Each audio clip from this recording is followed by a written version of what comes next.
Hey guys, welcome to the Creative Chats podcast. My name is Leslie Bradley. I'm a local Gold Coast filmmaker photographer. And on today's episode, I'm here with my good friend Seth Lebrese. He is a filmmaker, photographer, cinematographer, and we actually went to uni together, didn't we? Yeah, that's right. Yeah, so welcome to the podcast. Thank you. So today's episode, we're just going to talk about uni, filmmaking, cinematography, and what you're doing now in the field.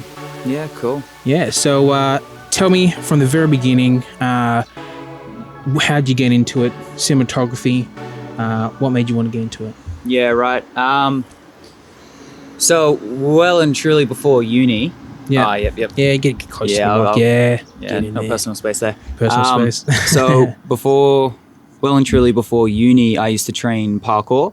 Okay. So me and a good mate of mine, we started training parkour quite regularly. And as you know, with any of those sort of sports, you get like parkour videos, skateboard videos, BMX videos, whatever. Yep. So I started making the videos just on my iPad. Okay. And I found that I would very easily go to a training session and be happy with just filming the day Yeah, rather interesting. than training. And I started making little edits on iMovie on my iPad and Wow, that would have been an crappy, experience. crappy in hindsight.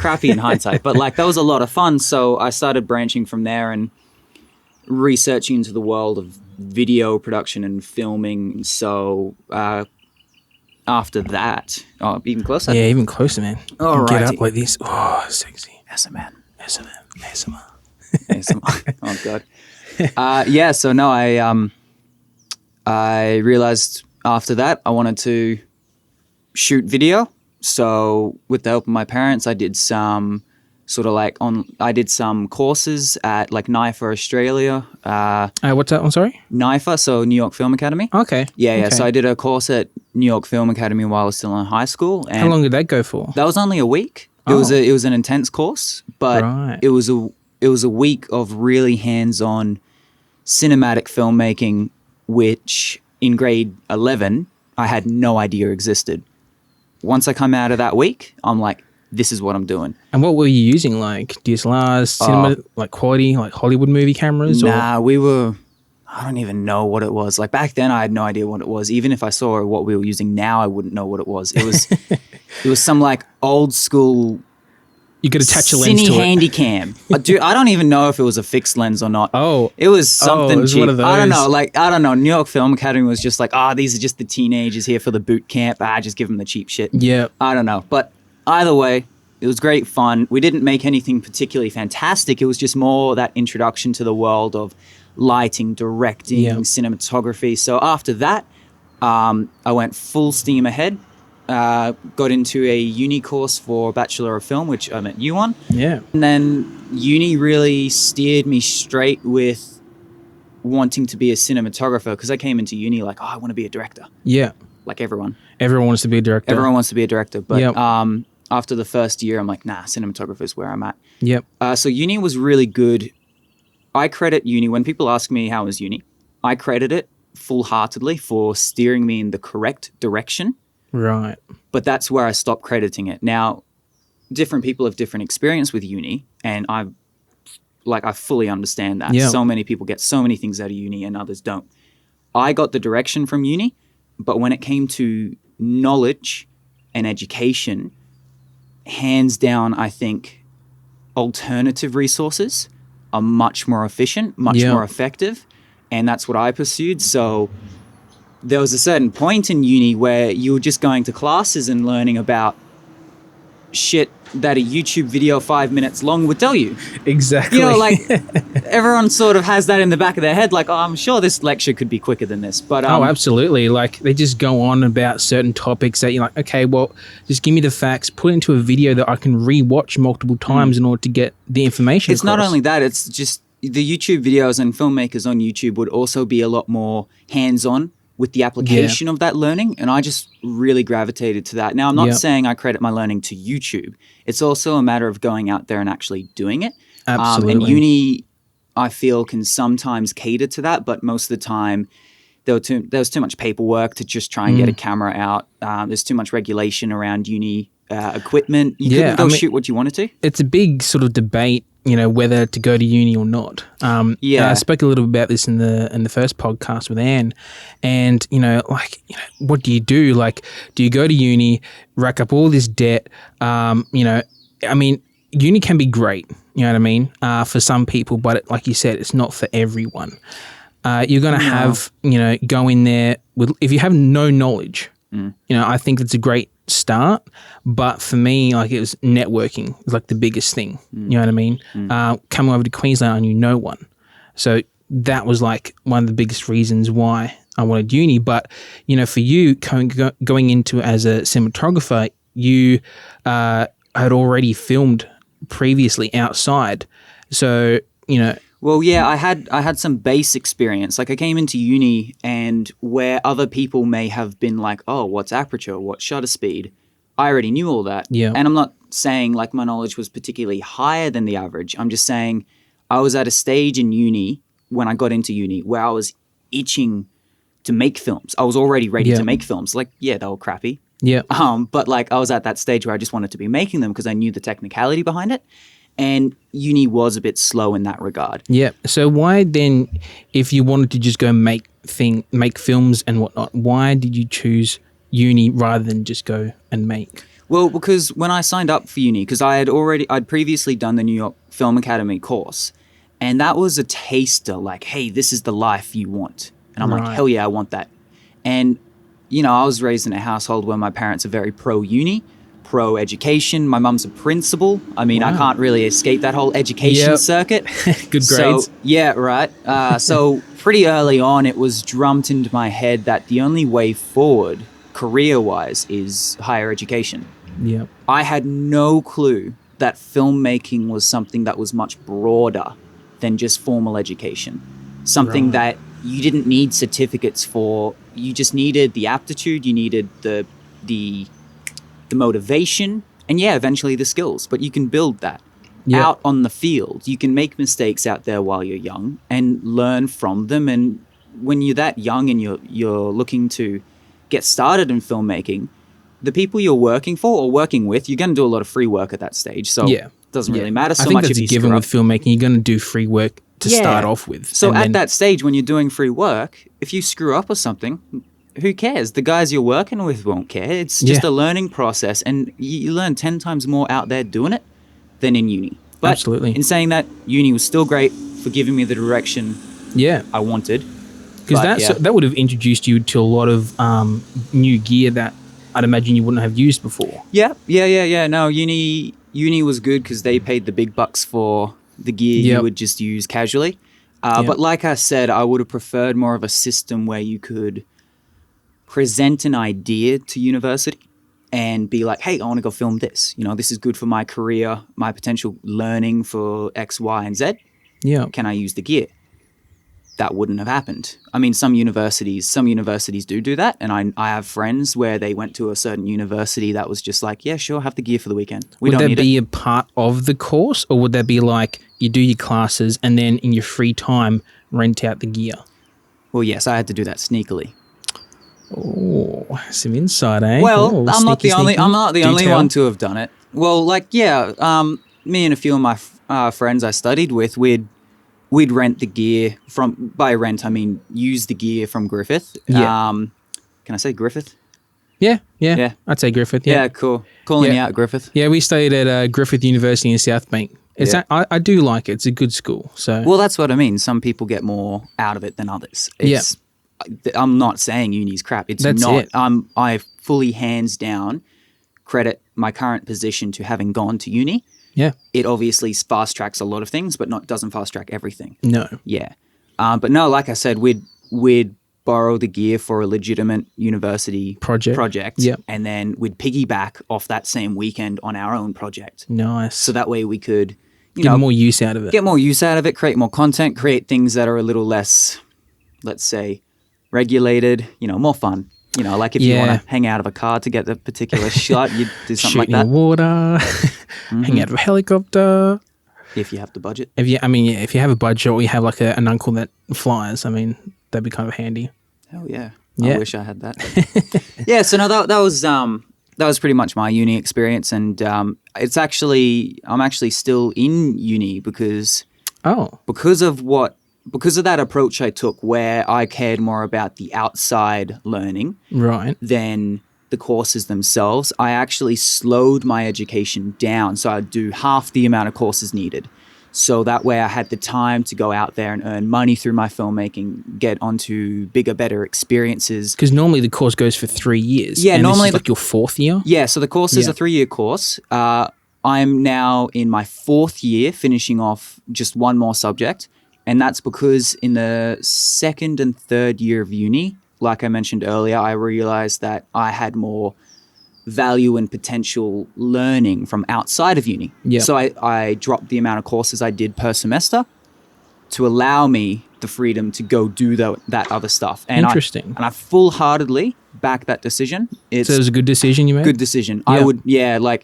I'm at a comfortable stage right now where I'm confident that at least every second day I'll have a job, a paid filmmaking job. Most lately it's been every day. Yeah. And I would not have that financial stability coming from filmmaking if I had focused on uni 100%. Yeah. Because most people during that 3 years, they roster out, because uni gives you sort of a general timetable as to when you would do certain classes, because certain classes only happen certain times of the year. Yeah. And for the majority, like I myself, I sort of followed that sort of schedule that they outlined.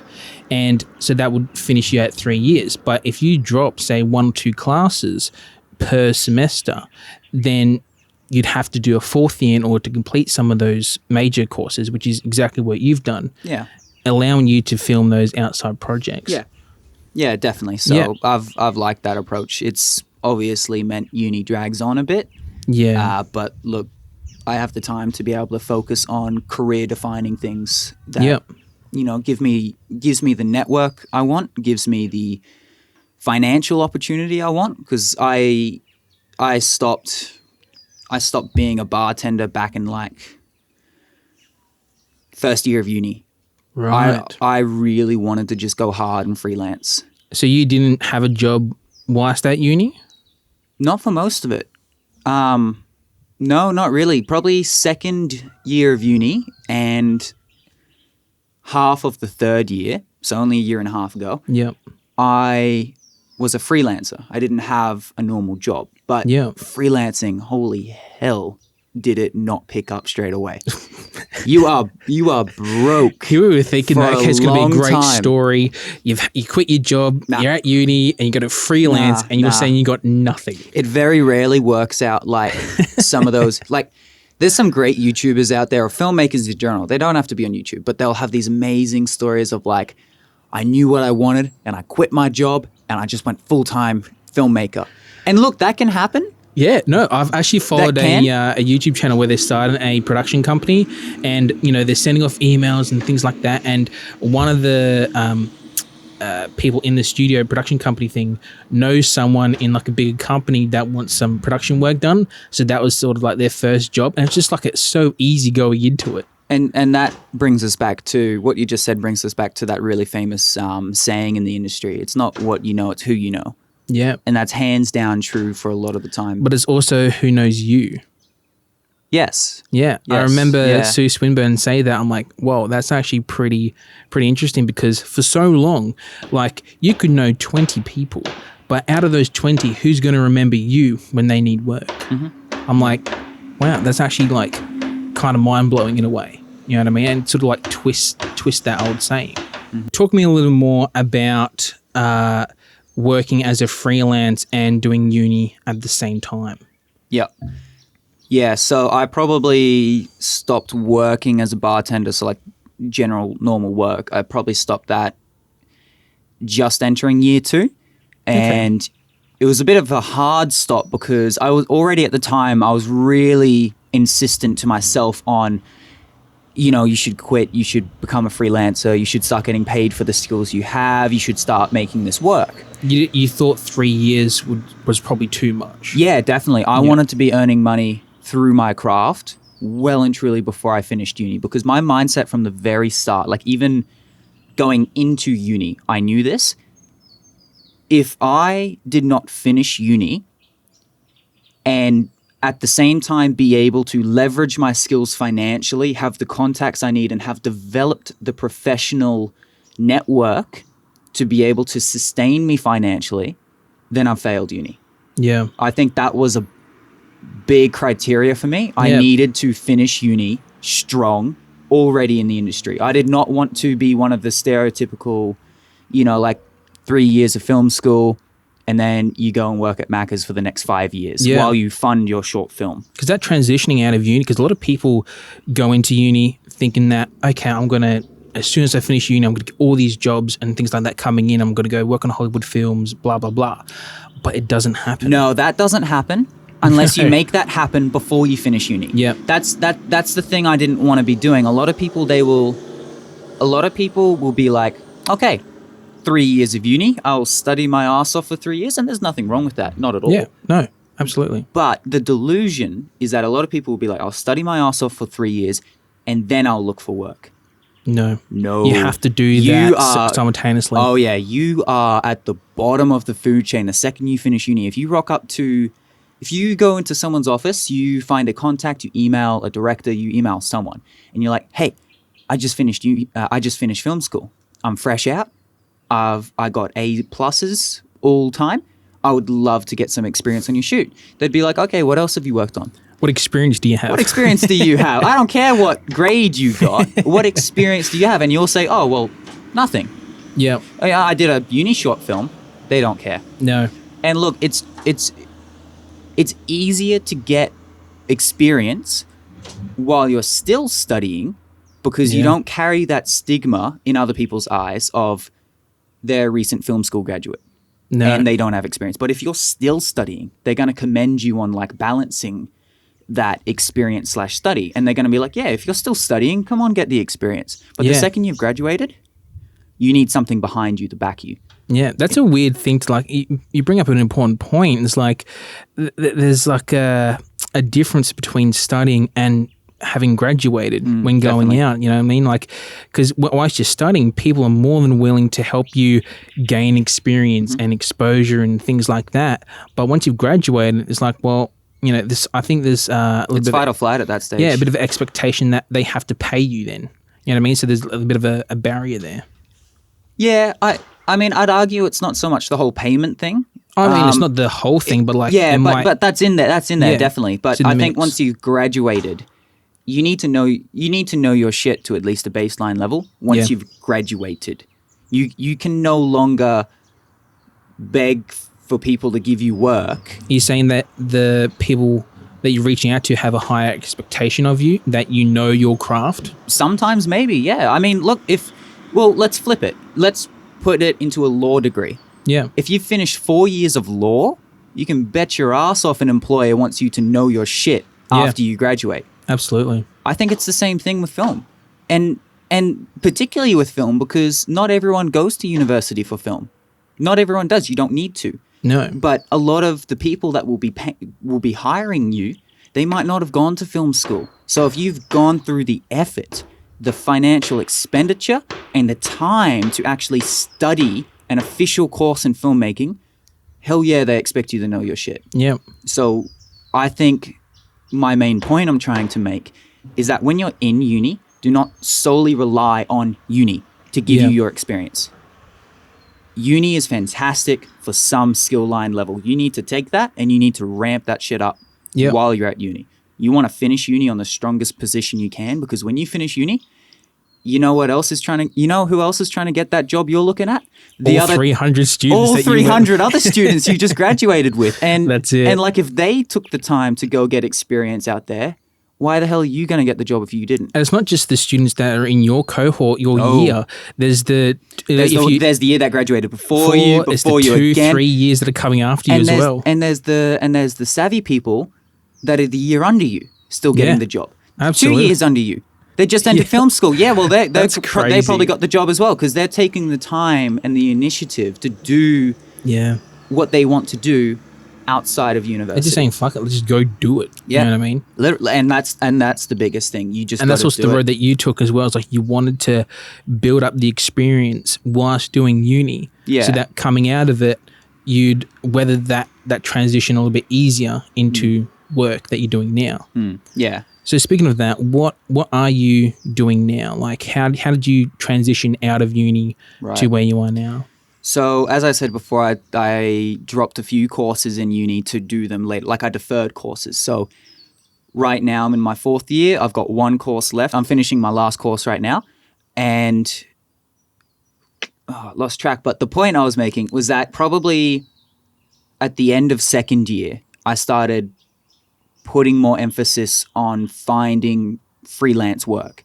So I'm talking corporate, event, videography, right? Like something that pays the bills. Going out, filming content for other people. Yeah, exactly. And that was slow. I was broke for like a year and a half. I was still living with my parents. You know, I wasn't paying rent and I couldn't. I had no money. And that was very tricky because any money I did get went straight back into my gear to develop and invest in my craft. And how did your parents sort of take that, you know what I mean? Because like you're not paying rent, you're going to uni, you're putting all the money that you have into gear. Like the support from your parents must have been huge. They were very supportive and still are with my dedication to the craft and financially as well. But obviously my parents are very education background people. My mom's a principal.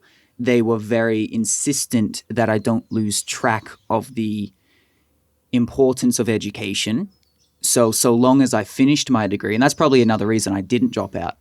My parents would have killed me. And I was still under their roof. So I'm like, look, if they want me to finish uni, I got to do that. Yeah. But no, they're very supportive with it. And I mean, if I could reinvest my earnings into my craft, I could get more jobs, more diverse jobs. Because for the longest time, I couldn't get a real estate job. I didn't have a wide enough lens. Yeah. You know, like my competitors had wider lenses that looked better. Yeah. So until I was able to buy that lens, now I get a lot of real estate work because I can show off the home the way they want. And that's not me saying you can't do real estate if you don't have the right gear. It's not me saying that. It's just passively reinvesting into your craft was something I saw a lot of value in.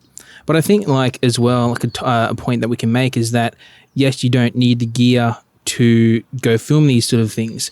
But like a lot of people just spend a lot of money on gear. Like, oh, a new camera came out. Bam, I'm going to spend a few $1,000s on that. Oh, you know, this lens is like really good for, you know, I'll go buy that. But it's like, don't buy gear because it's good and nice. Buy it because you need it for that specific thing. And buy it because you know how to use it. Exactly. Because that's a gripe of mine when people are like, oh, I'm going to try this whole filmmaking thing. Try it. Keyword there, try. They haven't done it yet. And then they're like, oh, what's the best gear out there? I'm going to buy that. They buy all these thousands of dollars worth of equipment and they don't know how to use it. Absolutely. I am such an advocate for starting out on crap. Yeah. Buy the cheapest goddamn thing you can and learn on it. Learn on it until you're shooting with it and you become frustrated that it doesn't do what you know you can do. Yeah. The gear needs to evolve with you, not before you. That's the biggest thing. I say. Absolutely. Yeah. And that's wholeheartedly what I've practiced as well. I won't buy something until I know I am ready to apply it effectively. Yeah, because, you know, like a lot of people like, oh, the new Blackmagic came out. That's fantastic. It shoots, you know, 12K and 6K. Well, notice how there's a lot of those up for sale now. Because a lot of people bought it. Absolutely. And now no one can use it. Yeah. So that's a lot of the 4Ks are up for sale. Because they're like, you know, the R5. Okay, it shoots, 8K, something like that.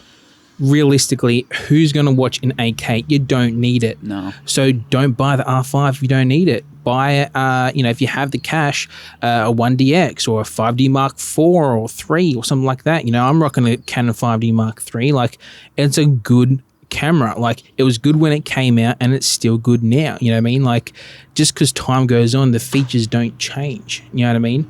And like, you know, I don't need the 4K. I don't need the 8K, things like that. Most people are watching my content in 1080, so I don't need to invest in that. But once I start doing client work, 4K might come on the cards and I might need to invest in something like that or a wider lens. But, you know, your point is that, you know, don't buy gear unless you fully know how to use it. How to use it and have a need for it, definitely. Yeah. Absolutely.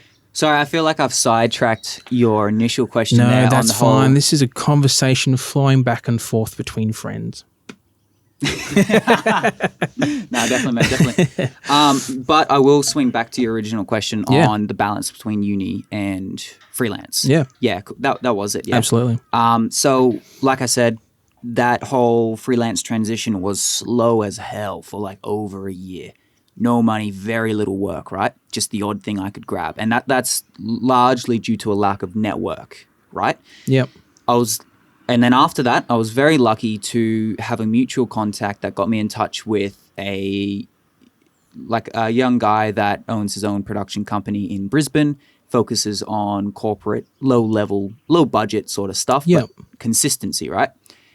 Since I met him, I've been his right-hand man in content creation for over a year and maybe a year and a half by now. Nice. And so what that has allowed me to do is to get a consistent baseline of work that has allowed me to reinvest and live off that money. Now that's very freelance. Like I won't have a brief for half the shoots I do.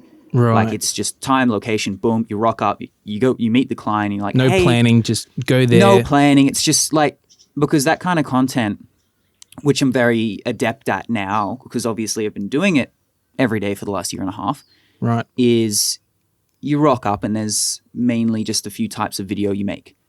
Testimonial, sit down in front of a light, sing their heart out on how great the product is. Right.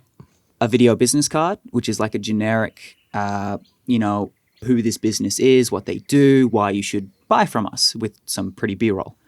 And stuff where it's like product promotional, or real estate is promotional when it comes down to it as well. It's promoting the house. So that's the sort of work I've been doing. That's my bread maker that I've been doing. And that was easier to balance with uni initially because of it hadn't ramped up to like an everyday sort of thing.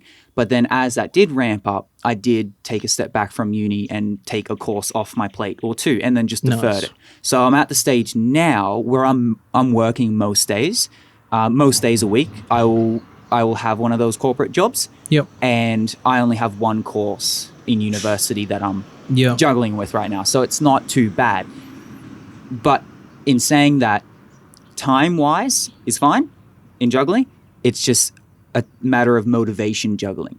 Now, when you start getting paid for this type of work, and you've gone through uni to get work, and you're being paid, and you live off it, and it's consistent, and you know how to do it well, then you sit down and you do a uni course that's like, okay, well, here are the basics of that you're getting paid to do. And it's like, it does conflict. I'm learning your about the motivation. things I filmed yesterday.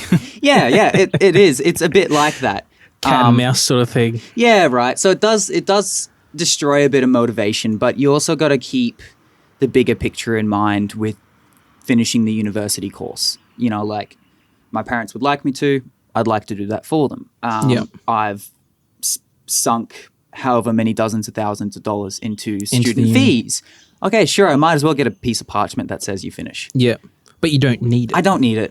I'm never gonna use that bachelor ever in my life, and I know that, and I'm fine with that. But some people might, because a film degree isn't just a degree that gets you corporate work or short film narrative work, right? It's not. It could lead you into a role of producing. It could lead you into a role of set design, directing. So many different avenues. But not only that, it could also lead you into more office-style work in production companies. You don't have to be the person with the hands on the camera. You could be more admin-based. If you like planning things, you can do that. If you like the more paperwork, if you like finance, cool. If you like reviewing films but not making them, yeah, sure, that's another avenue. I think, if anything, it's sort of being a 3 or 4 year course, it shows dedication to a craft, you know what I mean? And that it's sort of like a bit of accomplishment as well. Like, I've spent the last 3 years working my ass off, and I've got this little certificate here, which probably means nothing. I love how you say little certificate. Well, you know, A4 size, you know, it's kind of, yeah, hey mate, how you going? How you doing? He's a fan of the podcast. But you know what I mean? Like, you don't need that at the end of the day. You're not going to go up to a production company and be like, hey, I got a certificate here, let me in. But at the end of the day, like, it's, you know, for me as well, like, it was a little bit of accomplishment. Like, oh, okay, you know, although I'm not going to use that to get into places, like, okay, I've spent the last 3 years, I've worked my ass off, I got this, now the real work starts. Let's push it. Yeah.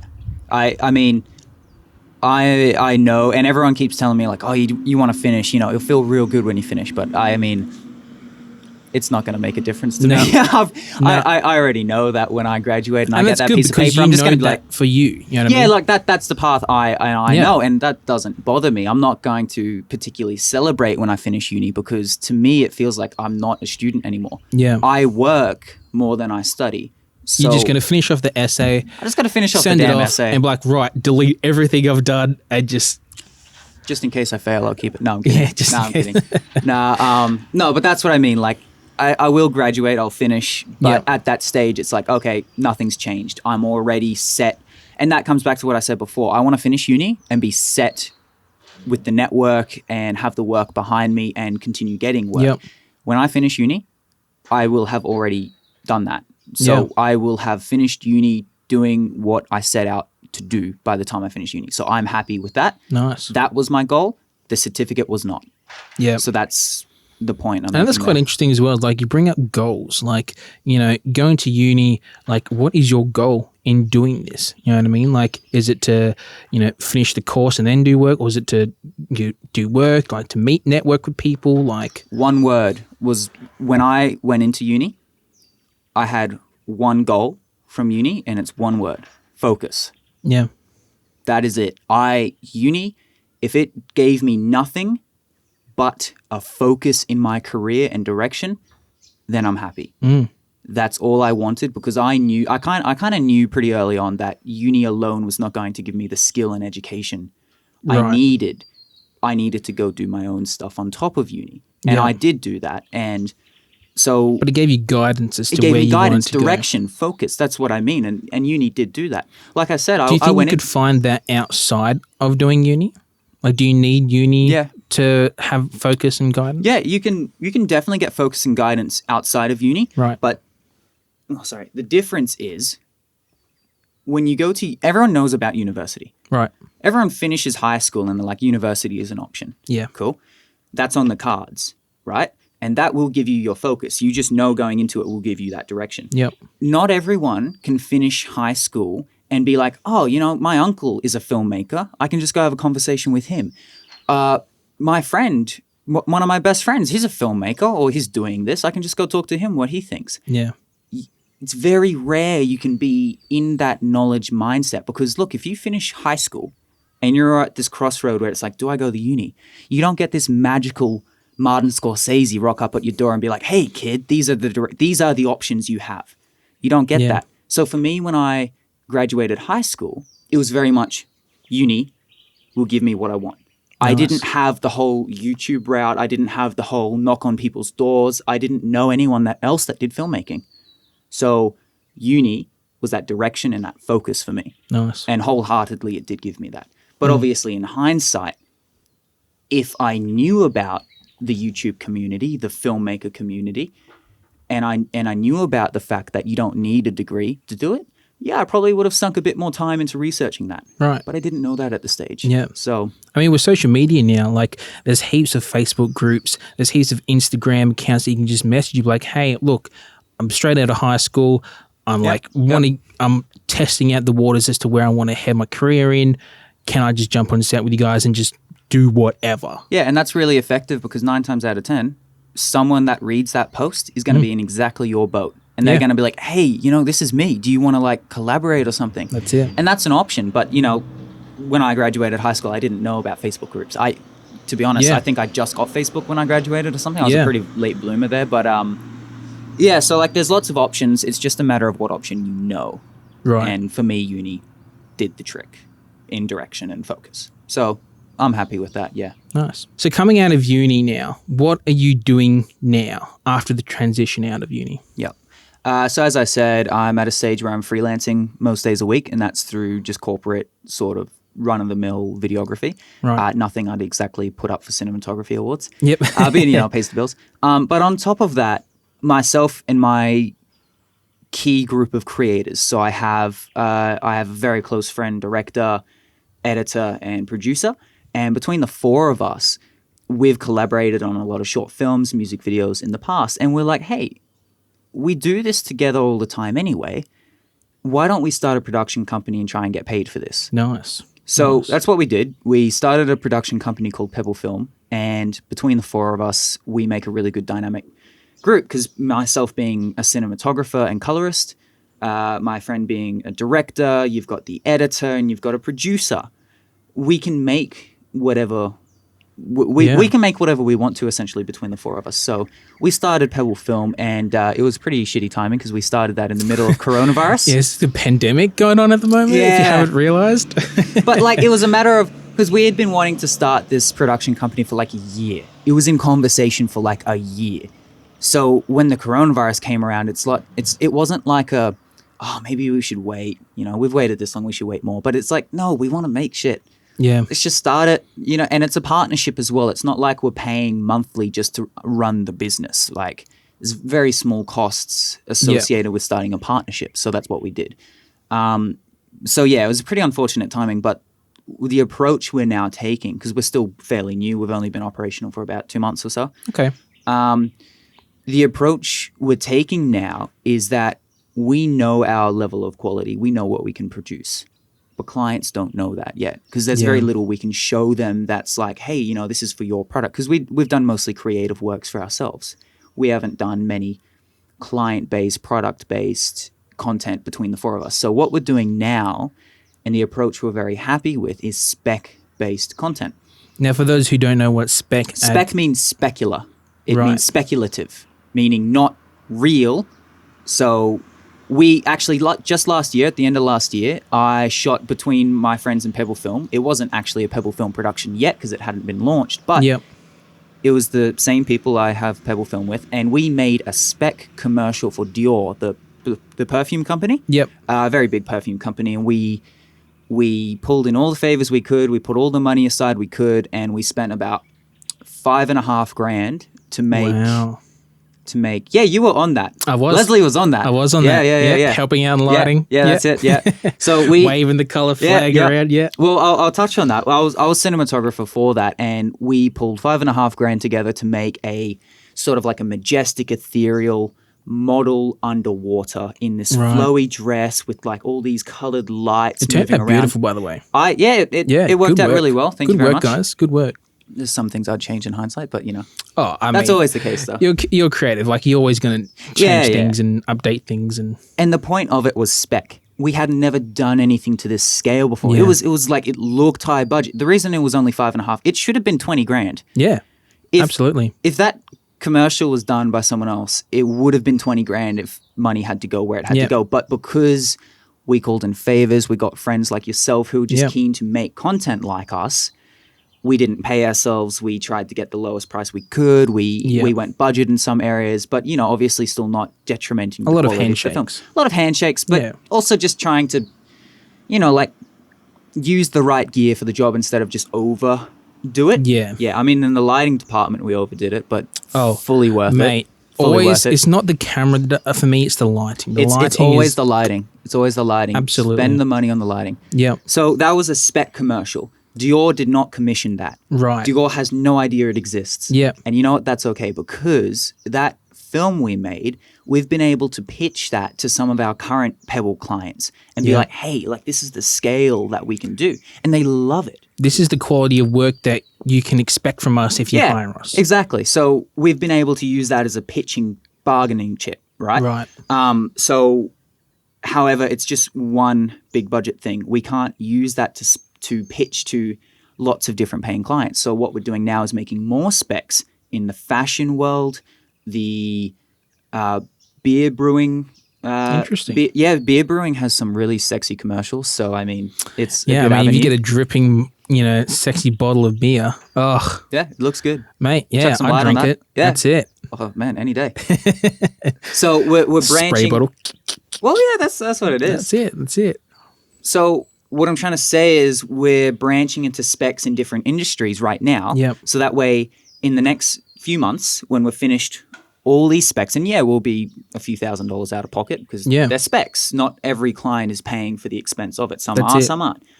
But it's going to be worth it in the long run, because in the next couple months, when we've got like 6 or 7 specs done, right? Yeah. We've got like 6 lined up at the moment. That's crazy. It's going to be busy. It's going to be very busy, because like when you think about it, these are 6 full-fledged productions that we're throwing everything at. Yeah. They're not these quick little corporate videos. And I mean, if you guys can handle that as a team to collaborate, then your workflows will change over time throughout those 6. Yeah, they'll and you're develop. only going to get better and better. Definitely. So that's the other thing of the specs. We want to go through these specs, and as a company, as individuals in the company that co-own it and run it together, after these 6, 7 specs, we're going to be like, okay, well, this is how we work well together. This is the process that works. This is the price that we need to be paid for to compensate. This is the amount of time we put into it. And after those specs, we're going to hit the ground running hard. We're going to have a new showreel, new website, new content behind us that we can use to pitch to real clients. And all of these specs are for real clients. That was the other thing I'm going to reiterate. Like, it can be fantastic to, hey, buddy. Oh, we're just going to truck them and, hey, mate. Anyway, so the thing I want to iterate there is sometimes, you can spec for a company that has no idea you're doing the spec. But what we've done is we've actually contacted the clients personally, and we're like, hey, we want to make you a spec. Yeah. So the differences that makes there is that we're actually working with the client under client expectations, under client budget, sometimes under client management, so that when we make these specs, they're not just pretty things. They're actually pieces of effective content for a real business, and that can give us the experience needed to know what clients want when they're sinking 10 grand into something, right? So I think just doing specs for real clients, more often than not, they're more than happy to get a free video. Yeah. So, I mean, go for it. You bring up a point is that whilst you are doing this for free for some clients, in that next time that they want something done, they're going to come to you, hopefully, fingers crossed, because they know your workflow, they know the type of quality to expect, and they don't have to invest money in something that's a little risky. Exactly, and that's the other thing you lose out on if you don't do a spec for a real client. If you do a spec for a client that has no idea it exists, you then have to talk to that client and be like, hey, this is what we did for you. You have no idea about it. Yeah. And they're going to be like, oh, yeah, that's cool. And then they might still go to someone else later. But if you make a spec for a real client and they're with you the whole stage, you make it for free. Yeah. But under the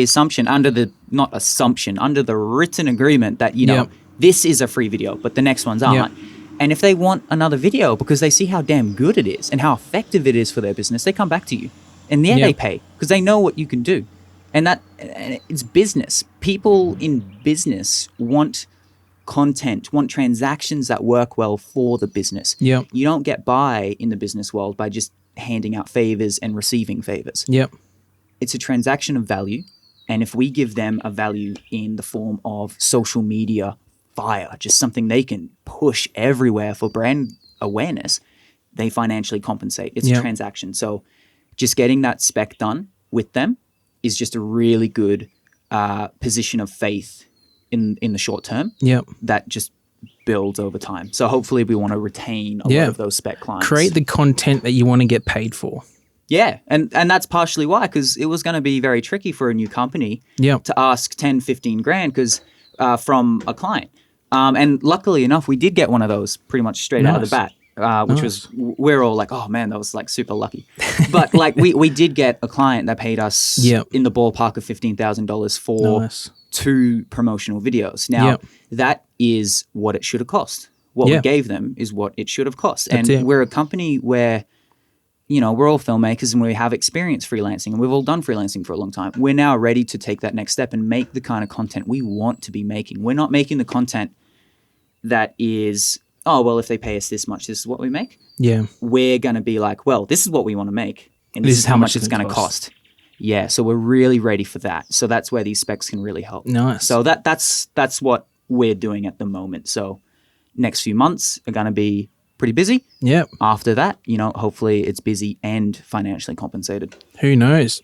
All right, guys, I'm going to wrap this podcast up. I'm going to have 3 questions. First question is, after everything you've done, what would you change and why? I mean, there's not... Okay, yeah, the main thing I would change, and I mean, it's easier said than done, I guess, but mentality. Right.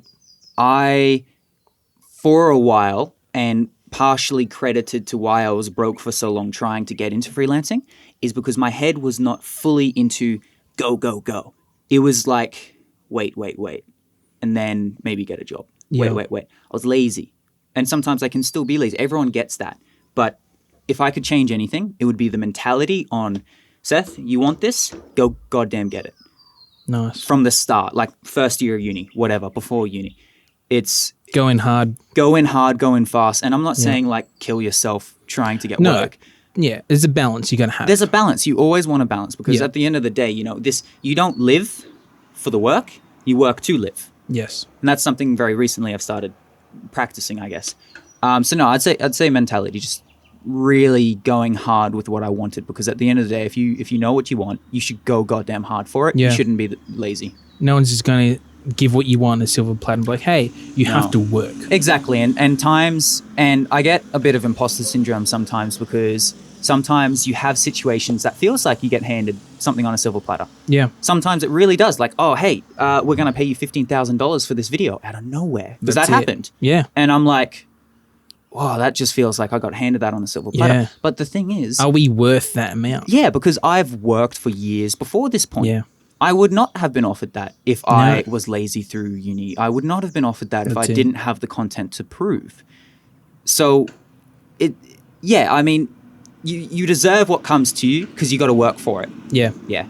So, that's cool. my answer. Second question, what's your favorite film? Okay.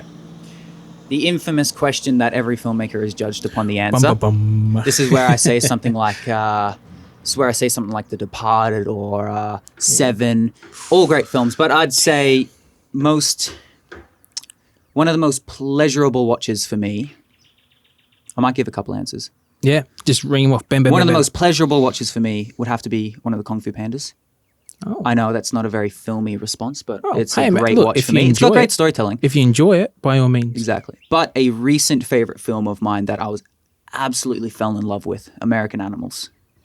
What's that one? I haven't heard that. American Animals it's actually about a year and a bit old, I think. I hadn't watched it until recently, but American Animals is a small group of college students over in the US about 15 years ago or something like that. Real story, by the way, based on real story. Awesome. Real story. I like and, real stories. and the film merges documentary with reenactment. It's really cool. It's a very cool format. But basically 4 students like 15 years ago had this plan to steal the world's most valuable book in a library down the road from them because it was very minimal security. It was like $15 million book.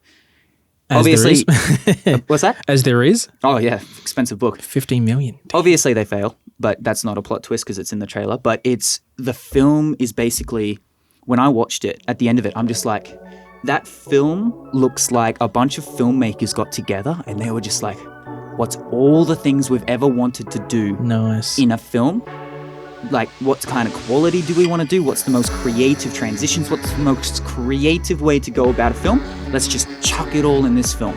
And it worked out flawlessly. Dude, you've sold me. I need to watch it. It's a good film. It's a good film. I'll watch it again real soon. So, last question. Where can we find you on social media? So you can... I thought you were about to say something. No. So you can find me at Lebrese Film. That's my Instagram handle. I've been pretty lazy on Instagram lately though. So Man, gotta get on Instagram. Yeah, because like Instagram's mostly my photography channel because like I'll do a lot of fun photography on top of my cinematography, but I've been very lazy on socials lately. Yeah. It won't be like that for much longer. Otherwise, you can follow my production company at Pebble Film. Nice. All links will be in the description below, guys. Also, don't forget to subscribe to the Creative Red Studios channel.